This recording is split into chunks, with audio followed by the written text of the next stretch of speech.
terminology has changed over time.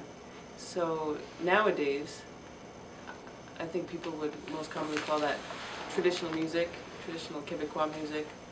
They might call it trad.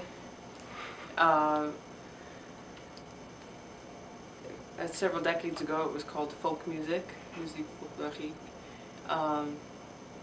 I think if you were to go back even earlier, say into the 19th century, it would just be dance music, it would be social dance music. And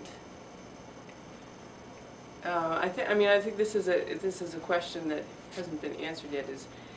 Is in the 19th century, the repertoire and the dances that we now would group together under traditional music, at the time, did people conceive of those as a musical genre?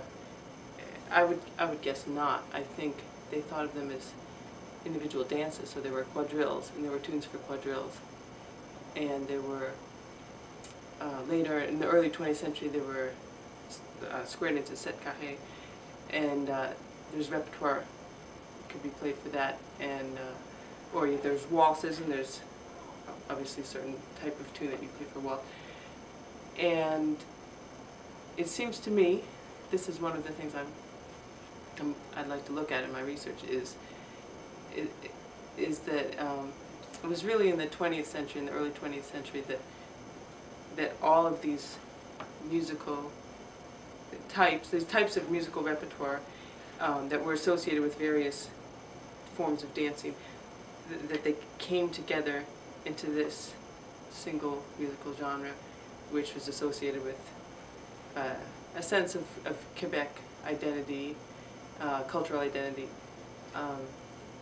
and could be subsumed under a name like musique folklorique, folk music, traditional music.